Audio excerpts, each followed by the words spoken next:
Bom dia, boa tarde, boa noite, nono ano, tudo bem com vocês, pessoal? Espero que sim, professor David aqui. Vamos iniciar mais uma aula de português. Hoje vamos falar um pouco de gramática, continuar o nosso assunto sobre a concordância verbal em casos especiais, que existem casos especiais de concordância verbal. Então, pessoal, muito bom estar aqui com todos vocês, que bom poder mais uma vez estar dando aula aqui para vocês. Espero que vocês tenham tido um ótimo final de semana, um ótimo feriado. Claro que, se possível, em casa, né? Tomando todos os cuidados, seguindo todos os protocolos de cuidados, né? Para que nós possamos normalizar, voltar ao nosso normal, né? Pedimos a Deus aí que isso aconteça o mais rápido possível. Bem, pessoal, de qualquer forma, muito feliz de estar aqui com vocês. Vamos continuar falando sobre os casos especiais de concordância verbal, que nós vimos na nossa aula passada, que aqui no livro a gente viu alguns casos onde podemos concordar no singular ou no plural. Tá bom? Então, a gente vai ver isso hoje. Vamos continuar. Eu elaborei para vocês aqui um documento com algumas observações de quando vocês podem utilizar a concordância no singular ou no plural, quando fica opcional, tá bom? A gente sabe que, em alguns casos, vai ser obrigatório. Você precisa concordar de acordo com o sujeito. Sujeito plural, verbo no plural. Sujeito singular, verbo no singular, tá? Então, em alguns casos, isso vai ser opcional. Você vai poder optar entre o sujeito singular ou plural, independente do verbo singular ou plural, independente do sujeito estar no singular ou no plural, tá bom? Então, vamos lá. Peguem esses livros aí, abram na página 60. Abram aí na página 70. Enquanto vocês estão abrindo, eu vou colocar o cabeçalho da escola. Livro de gramática, o fino, na página 70.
Pronto, pessoal. Então, página 70, livro de gramática. Vamos lá?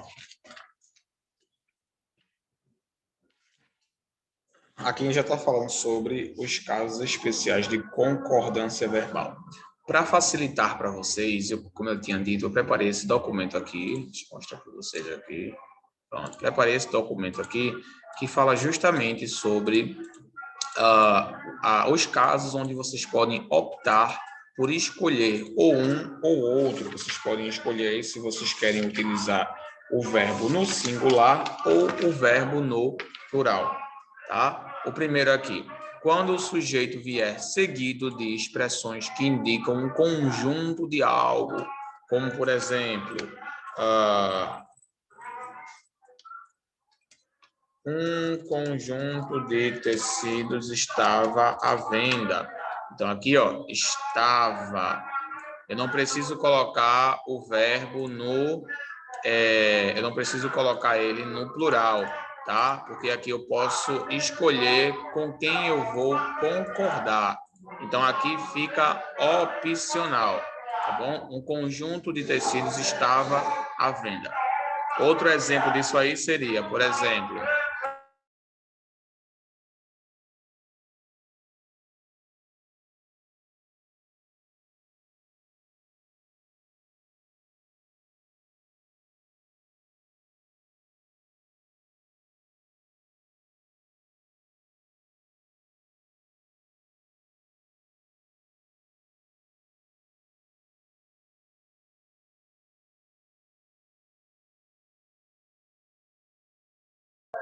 Pronto. Um grupo de pessoas passou mal. Então, esse passou aqui, pessoal, também, novamente, ó, ele está no singular. Então, aqui, apesar de pessoas estarem no plural, mas eu posso concordar, eu posso escolher aqui se eu quero colocar um grupo de pessoas passaram mal ou passou mal. Aqui, no caso, é opcional. Eu posso escolher, não há nenhum problema nisso.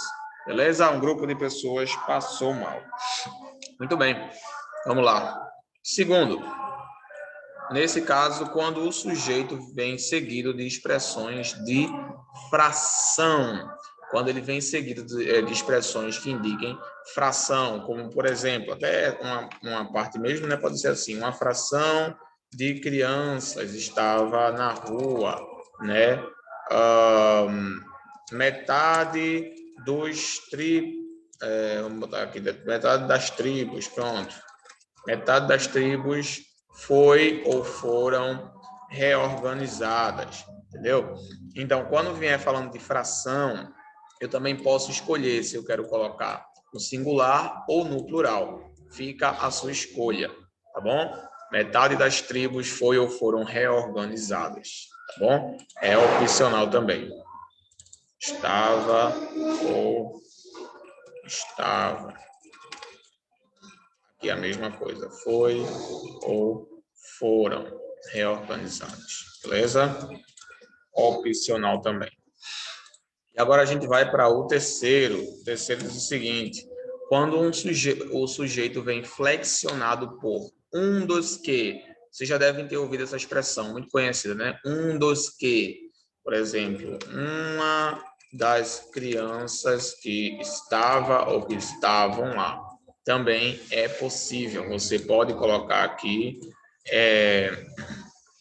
singular ou plural.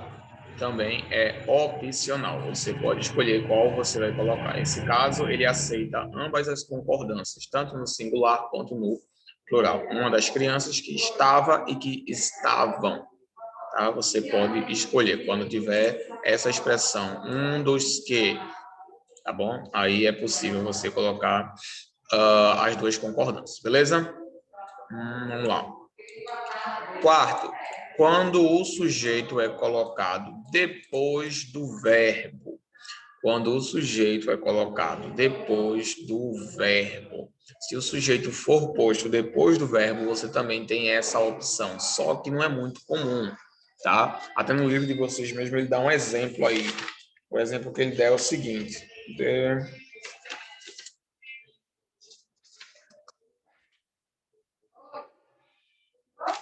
Deixa eu colocar aqui para poder ver aqui, tá? Pronto, aqui na página 75, tá, gente? Na página 75.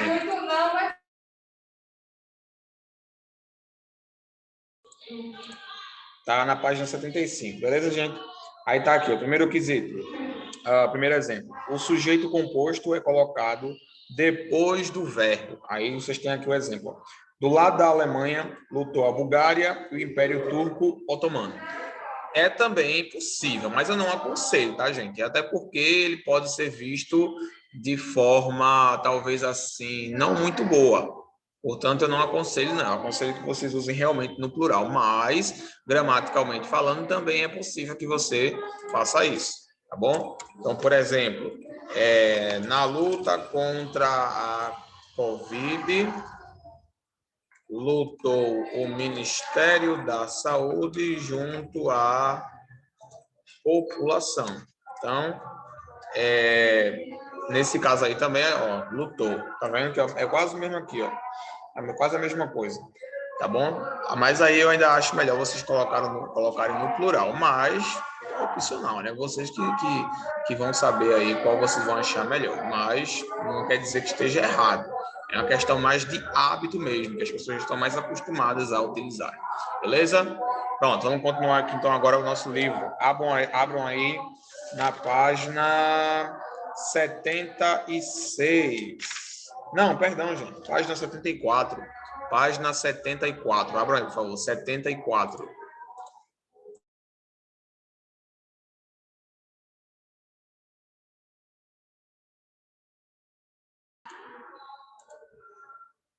Vou colocar aqui, página 74, pronto. Na página 74, pessoal, a gente vai falar dos verbos impessoais. O que são os verbos impessoais? Prestem atenção. O sujeito sempre pode ser substituído por um pronome pessoal.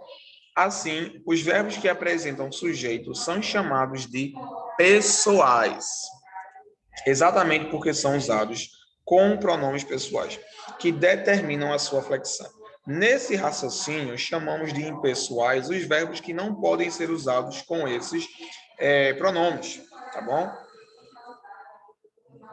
Aí temos exemplo aí, ó. Nevou nos campos de batalha. O que é que acontece, pessoal? Em alguns casos, é impossível haver um sujeito. Por exemplo, quando a gente fala nevou, quem é que faz nevar? Só se for Deus nevou, né? Só se for, não tem como, porque não existe um sujeito nesse caso aí. Não existe sujeito. Então, a gente chama de verbo impessoal. É um verbo que ele não tem um sujeito. A gente chama de verbo impessoal, tá? Seguindo essa linha de raciocínio aí, seguindo essa questão da impessoalidade, os verbos nevar, chover, trovejar, todos eles não possuem, nenhum deles possui sujeito. Portanto, são chamados de verbos impessoais. Esses verbos impessoais, eles são sempre conjugados no singular, justamente por não haver um sujeito.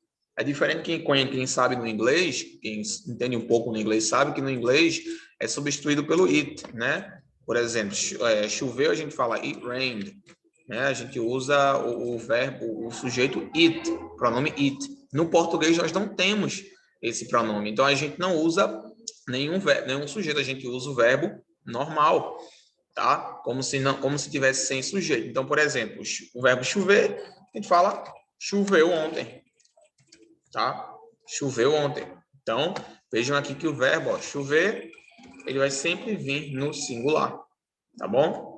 Então, é sempre no singular. Aí vamos para a página 74. Nesse caso, nenhum termo disponível na nossa língua poderia ocupar a função de sujeito nesse enunciado. Assim, o sujeito do verbo nevar não é indeterminado. Na verdade, ele não existe, pois o verbo nevar é impessoal. Nessa situação, o verbo fica flexionado sempre na terceira pessoa do singular. Veja alguns exemplos de orações construídas com verbos impessoais. Aí temos alguns exemplos aqui com verbos que não têm nenhum sujeito, que são verbos que são... Lembra daquela regrinha que a gente falou no comecinho? Quando a gente começou a estudar os verbos, a gente falou sobre essa regrinha, que é necessário haver um sujeito para todo verbo. Sem o sujeito, não existe verbo. Só que nesse caso aqui é uma exceção. Os verbos impessoais, eles realmente não têm sujeito, porque não tem quem conjugue o verbo. Tá? Quem é que faz, né? O sujeito é quem realiza a ação. Então, quando eu digo nevou, quem é que faz nevar? É Deus. Então, seria Deus nevou. Seria a justificativa mais correta, né? Deus nevou, o temporal nevou. Então, não teria uma justificativa para um verbo que não tem um sujeito. Tá entendendo? Então, nesse caso aí, a gente não usaria nenhum sujeito. A gente usaria um verbo impessoal. Tá? Aí, nesse caso aí, a gente tem, por exemplo, trovejou durante a madrugada. Há muitas espécies animais desconhecidas. Tinha muitas pessoas na fila. Faz 3 dias que chove. Há 2 anos sem estiagem. Era 15 horas. Tem 3 anos que não neva. Passava das 4 horas da manhã. Então, todos os verbos, pessoal, que indiquem esse tipo de fenômeno, eles sempre virão na terceira pessoa do singular. Sempre. Tá? É como se tivesse o pronome ele na frente. Tá? Ele nevou, ele trovejou. É sempre assim. Vocês fingem que existe um pronome ali. Tá bom? Um pronome meio que oculto. Tá? Finjam que existe esse pronome aí. Beleza? Ó, trovejou durante a madrugada. Há muitas... Ó, a gente trovejou, singular. Há muitas espécies. Gente, eu vejo esse exemplo muito, tá? As pessoas utilizam o verbo haver conjugado no plural. Não pode. O verbo haver, ele é um verbo impessoal. Não existe né? Muitas espécies. Ave muitas espécies. Não, só existe o verbo haver a. há muita pessoa, há uma coisa a ser feita, há 3 coisas a serem feitas, há muitas pessoas na fila, há uma pessoa na fila, entendeu? Então, o verbo haver, ele é impessoal, ele nunca é conjugado, ele nunca pode ser colocado no plural, é impossível, tá bom? Então, a gente tem aí o verbo também ter, dependendo, ele vai ser conjugado. Se eu falar eu tenho, tu tens, nós temos, eles têm, aí é outra coisa. Mas aqui ele está sendo usado de forma impessoal. Tinha muitas pessoas na fila, tá? Nesse caso aí também, não, a gente não podia dizer tinham muitas pessoas. Não, não tinham. Tinha. Quem é que tinha, tá? É só a gente pensar nesse raciocínio. Quem é que tinha muitas pessoas na fila? Não tinha ninguém, não tem sujeito. Quando o verbo ele não tem sujeito, ele tem que vir no singular. Ah, professor, então quer dizer que se eu falar assim, por exemplo, João chegou da corrida e... não, João e Maria chegaram da corrida e foram dormir. Aqui a gente tem um verbo, mas, professor, eu não estou vendo o sujeito desse verbo aí. Então quer dizer que eu tenho que colocar assim e foi dormir? Não, pessoal. Nesse caso aqui tem sim um sujeito. O sujeito é João e Maria. A diferença é que, como eles já foram citados aqui, você não precisa repeti-los aqui, tá? Mas o sujeito continua sendo João e Maria, tá? A data mesmo se eu colocasse um ponto, chegaram da corrida, pronto, chegaram da corrida. João e Maria chegaram da corrida. Foram dormir às 10. Tá errado isso aí, professor? Não. Mas devia ser foi dormir, professor. Não, não devia estar certo. Foram. Esse verbo foi, ele tem um sujeito? Tem. É João e Maria. Eu só não quis mencioná-los, porque eles já foram mencionados. Tá? É como se fosse uma elipse. Eu estou omitindo. Eu já sei quem é o sujeito. Eu só não estou repetindo, para não ficar algo repetitivo. Mas não quer dizer que eles não estejam aí. É diferente, por exemplo, do verbo haver, do verbo ter, em alguns casos onde realmente não tem sujeito. Quando eu digo tinha muitas pessoas na fila, quem é que tinha? Quem tinha? Ninguém tinha, tá? Ninguém tinha. Então não tem como, não existe sujeito, tá? Não existe sujeito para esse verbo. Então o verbo ele sempre tem que vir no singular, tá bom? Todos os verbos que estiverem que indicar não tiverem um sujeito real, eles devem vir no singular, tá? Nesse caso aqui, o verbo foi, o verbo ir, no caso, né, que está no passado foram, ele tem sim um sujeito. O sujeito deles é João e Maria, portanto, ele tem que vir no plural, foram, tá bom? A mesma coisa se fosse João chegou da corrida, vamos lá, João chegou da corrida.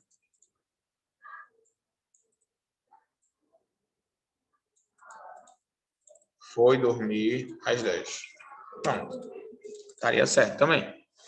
Tá? Porque o sujeito aqui é João, singular, então significa que tem que vir no singular também. João chegou da corrida, foi dormir às 10. Quem é o sujeito de foi? É João. Entendeu, pessoal? Tudo bem. Continuando aqui na página 74. Observando esses exemplos, podemos perceber que os verbos impessoais são os verbos que denotam fenômenos da natureza, como chover, trovejar, relampear, nevar, ventar, gear, haver e ser em orações equivalentes às construídas com existir, por exemplo, tem muita pessoa morrendo, tem muitas pessoas morrendo, tá? Impessoal. Haver e ter e fazer e ser nas indicações de tempo.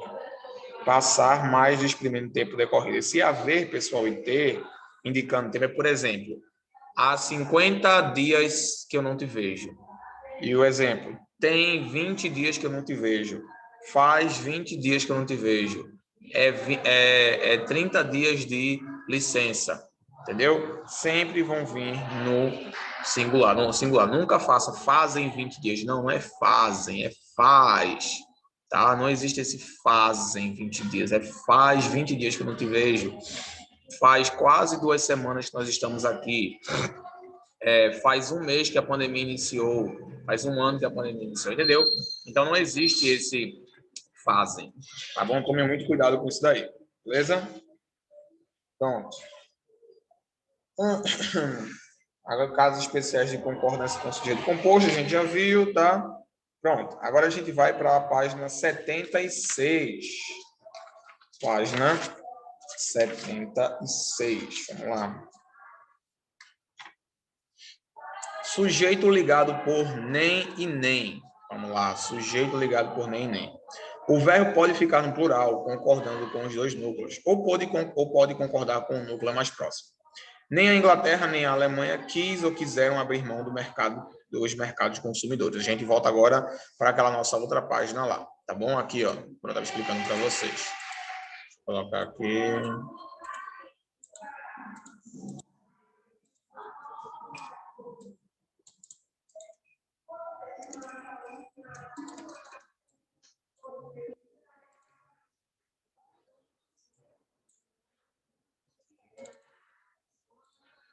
Então, nesse caso aqui, ó, pessoal,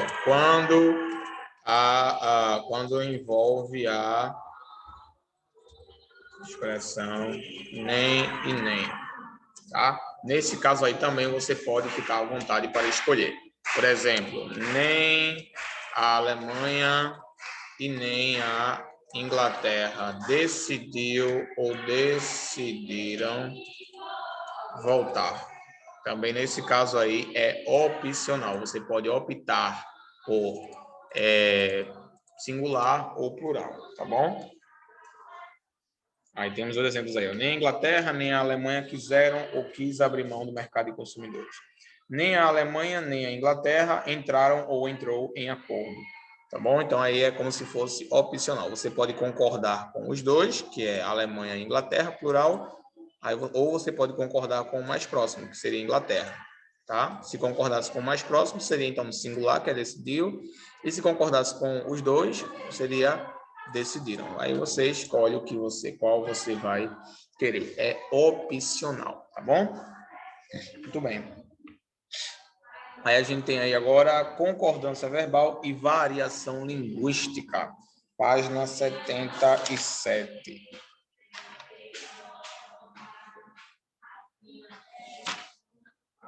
Página 77, vamos lá. Pronto. Acompanhe a leitura comigo aqui, beleza? Vamos terminar essa primeira parte aqui. Concordância verbal e variação linguística. As regras de concordância verbal que vimos até agora foram apresentadas de acordo com a norma culta. Essa norma, ensinada nas escolas, explicada nas gramáticas e catalogada nos dicionários, determina as regras gramaticais que as pessoas devem seguir ao falar ou escrever em situações formais. No entanto, a língua que falamos espontaneamente no nosso dia a dia é bem diferente, cheia de variações e de desconstruções do que promove a gramática normativa. A quebra com a concordância verbal é um exemplo. Apesar da norma culta determinar que, basicamente, o sujeito deve concordar com o verbo, muitas vezes nos vemos construindo orações que não obedecem a essa regra. É aí que entra a gramática de usos, por exemplo. Diferentemente da gramática normativa, a gramática de usos não determina o que é certo ou errado. Ela busca apenas registrar as regras gramaticais que as pessoas seguem, sobretudo quando falam em situações informais, descontraídas. Não há aqui critérios como feio ou bonito, certo ou errado. Dessa forma, todos nós seguimos regras gramaticais quando falamos ou escrevemos, mas podemos usar gramáticas diferentes de acordo com a situação. Por exemplo, quem diz vamos pescar os peixes todo está seguindo regras gramaticais diferentes de quem diz vamos pescar todos os peixes. Por trás dessa questão, há algo muito maior e mais perverso, que é o preconceito linguístico, ilustrado nos quadrinhos a seguir. Agora a gente vai dar uma olhadinha no que se refere ao preconceito linguístico, tá bom? Ó, professora Norma, eu vi uma placa no Rio dizendo que era proibido pescar os peixes. Está errado, né? Está tudo errado, coxinha. Por quê, professora? Porque, por exemplo, você não pode dizer placa, o certo é placa. Então, eu posso dizer lá na rua que a placa está errada, pode pescar o peixe. Coxinha, você não pode falar desse modo. É errado dizer placa, peixe, pesca. Por quê, professora Norma? Porque podem vê-lo com preconceito. A senhora tem preconceito? Claro que não, coxinha. Só que você é pobre e fala tudo errado. Parece que é índio. Só que você é pobre e fala tudo errado, parece que é índio. A gente vê que a professora é preconceituosa mesmo, né?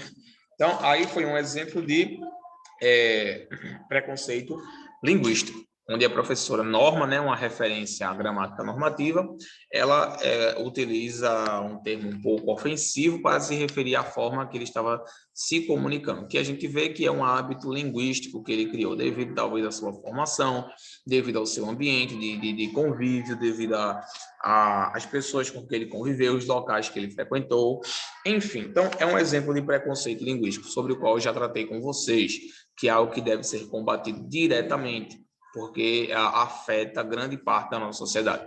O texto ele faz um exemplo, pessoal, uma explicação sobre a importância da concordância verbal. Só que, ao mesmo tempo, ele informa, ele nos mostra, nos faz refletir acerca do preconceito que isso pode causar. Muitas pessoas, por falarem da forma certa, entre aspas, elas tendem a querer humilhar ou ofender as outras pessoas pela forma como elas falam, tá? E isso não pode acontecer, tá? Não é porque a pessoa fala de maneira diferente que essa pessoa ela é burra ou ela é idiota ou alguma coisa do tipo. Não, pessoal, não é isso, não tem nada a ver com isso, tá? Dependendo da situação, dependendo do local, a pessoa vai desenvolver hábitos linguísticos diferentes, tá bom? Depende muito da situação, beleza? Então, mais um exemplo de preconceito linguístico, tá? Que a gente tem que tomar muito cuidado para que a gente mesmo não se veja cometendo isso. Primeiro a gente tem que analisar o contexto da pessoa e depois a gente tem direito, talvez, de falar alguma coisa. Para a gente não julgar sem entender o processo daquela pessoa ali, beleza? Então, vamos lá. Agora a gente passa para a página 78, página 78. Vamos detalhar um pouco. Considerando situações e épocas diferentes, podemos identificar 3 maneiras de conjugar o verbo ser. Por exemplo, no tempo presente. De acordo com a gramática de usos, temos o seguinte. Aí temos a primeira coluna, eu sou, tu és, ela é, nós somos, vós sois e eles são. Segunda coluna, eu sou, você é, tu és, tu é. Ele ele ou ela é. Nós somos, a gente é. Vocês são, eles ou elas são. E a coluna 3, eu sou, você é, tu é, ela é, nós é, a gente é, vocês é, eles e ela é. Aqui é uma comparação da mudança que ocorreu durante todo esse processo, a mudança linguística, que ocorreu durante o processo de formação do português. Tá? A gente tem aí. Na coluna 1 estão as formas verbais mais comuns na escrita culta e de épocas mais antigas. Na coluna 2 estão as formas mais típicas da fala culta dos dias de hoje. Mesmo entre as pessoas com mais escolaridade, a forma a gente é, ocorre comumente na fala, enquanto a forma nós somos é mais empregada na escrita. Já na coluna 3 estão as formas utilizadas por falantes menos cultos. Nessa gramática, há apenas 2 formas verbais, o que a deixa bastante parecida com o inglês. Observe, por exemplo, a conjugação do verbo to work, trabalhar no tempo presente. Aí tem aí to work, I work, you work, he, she, it works, we work, you work e they work. Eu, ele, ela, nós, vocês trabalham e etc. Aqui ele fez uma comparação, utilizando a mudança que ocorreu durante todo esse período. Se vocês forem tentar pesquisar o português do século XVI, XVII, vocês possivelmente vão pensar que é latim misturado com o espanhol. Porque era muito complicado o português daquela época, tá? Com o tempo ele foi se modernizando, posso dizer assim, né? Foi ocorrendo a mudança linguística, que com o tempo gerou essa forma mais simples da gente se comunicar, tá? Mas antes realmente era muito complexo, era cheio de regrinha, algumas palavras que a gente não usa mais, que a gente nem vai usar mais, na verdade, né? Palavras que a gente não usa mais, não vai usar mais. Beleza? E hoje a gente já está com o português todo concretizado e que cada dia muda. Por isso a gente tem que entender, pessoal, que respeitar as pessoas que falam diferente. Porque da mesma forma que nós também adotamos uma outra forma de falar o português, essas pessoas também, tá? Você antigamente falava você e vocês não existia. Como eu já falei várias vezes para vocês, você e vocês, eles nunca existiram. Ele foi uma criação. O certo era tu e vós. Então, se você chegar para uma pessoa muito formal e falar você ao invés de tu, ela vai considerar você um analfabeto. E vocês veem que hoje até doutores falam você e vocês. Então, por que você quer julgar uma pessoa que fala praca? Se você fala você, sendo que você, teoricamente, nem existe, entendeu?